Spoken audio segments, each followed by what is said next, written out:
So, what does it really take for a company with deep roots to survive and even thrive in this digital world? Today, we are going deep.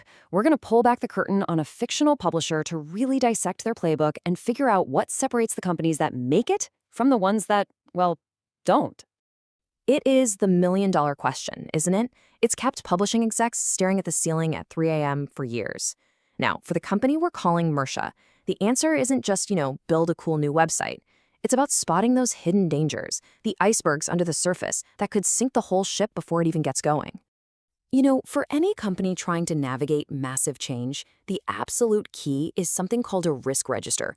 Think of it like a treasure map, but for disasters. It's the playbook that's supposed to outline every single threat, from the super obvious to the totally hidden. So let's open up that playbook and see what it takes to actually navigate these choppy waters. All right, so let's meet our case study. Merceh is what you'd call a traditional publisher. I mean, they've built their entire reputation on good old-fashioned print. But now, they're right in the middle of this messy, complicated, but necessary transition to digital. And whether they succeed or fail, it all hinges on how well they understand and handle the risks. And here it is. This is our key document. We are looking right at a snapshot of Merceh's own internal risk register. So for today, think of us as strategy consultants. We've been brought in to look at their own self-assessment. What are they worried about? And more importantly, what critical, company-killing threats are they completely missing? So let's crack open this playbook. What dangers has Merceh actually put on paper? What are the things that are really keeping their team up at night? Okay, so as you can see, Merceh's focus is on the immediate stuff, the fires right in front of them. They're worried about print sales going down, relying too much on a few star writers, the rising cost of paper, and, of course, the basics, like the website going down. Now, this is a solid start, for sure, but it's very, very focused on the here and now. But this is where our analysis takes a really sharp turn. See, a good risk strategy isn't just about the dangers you can see. It's about anticipating the ones that are lurking just over the horizon, completely out of view. Yep, you heard that right. While Merceh is busy trying to manage its old business, it is completely blind to some of the most critical, industry-standard risks. The kind of risks that have absolutely flattened even some of the biggest names in media. And this just lays the gaps bare. First up, copyright and libel. One massive lawsuit can literally bankrupt you, which is exactly why giants like Hearst have these huge legal teams. Next, digital cannibalization. This is the big fear, that your free website will kill your profitable magazine. The New York Times tackled this head-on with their brilliant metered paywall. Then you've got ESG, that's environmental, social, and governance. Today's customers, they want to know your paper is sustainably sourced. Just ask Meredith. And finally, brand dilution. Time magazine has to work so hard to keep a firewall between its journalism and its paid content, all to protect its brand. These aren't just little details. For Merceh, these are colossal strategic blind spots. Okay, so pointing out all these missing risks, that's step one. But what do you do about them? This is where we stop just listing problems and start using professional frameworks to build a strategy that's actually robust. I want you to put yourself in the CEO's chair for a minute. You have a limited budget, a small team, and a giant list of things that could go wrong. How on earth do you prioritize? You can't do everything at once. Well, lucky for us, there are proven models for this exact problem. The first tool in the shed is the Terra model. It sounds a little complex, but it's actually an incredibly powerful and simple framework. It gives you 4 clear options for every single risk you find. You can transfer it, like buying insurance. You can avoid it by just stopping the risky thing. You can try to reduce its impact, or sometimes you just have to accept it as a cost of doing business. So let's apply this directly to Merchant's situation. They're already doing some of this, right?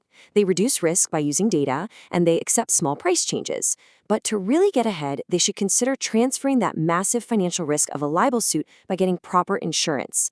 And they could use avoidance by making the tough call to shut down their niche magazines that cost a ton and don't make much money. All of a sudden, that scary list of problems turns into a clear set of strategic choices.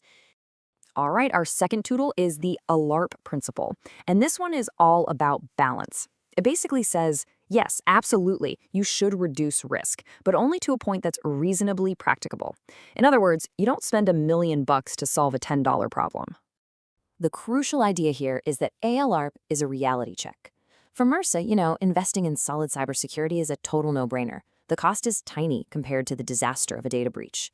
But think about this wild example. building a custom private satellite network just to guarantee your website never ever goes down. The cost would be, well, grossly disproportionate to the tiny benefit you'd get. That is ALARP in action. Now, let's look at how the best of the best actually do this. The major publishers, they don't just keep some static list of risks in a drawer somewhere. No, they embed risk management right into the heart of their day-to-day strategy.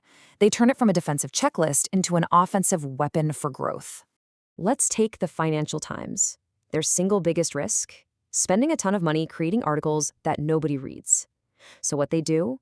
They build a data-driven score called RVF, that's recency, frequency, and volume, to measure exactly how much readers are engaging with content.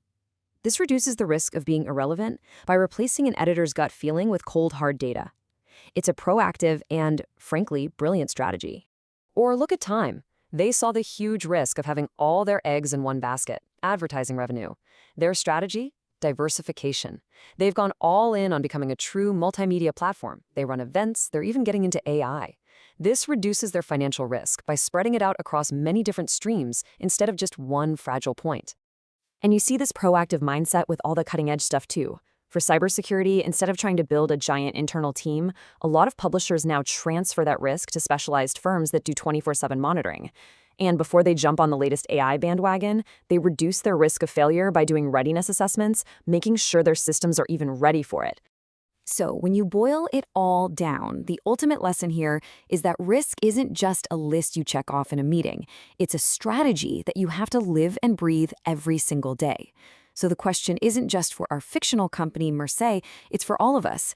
Is our playbook built just to get us through today, or is it actually ready for whatever is coming next?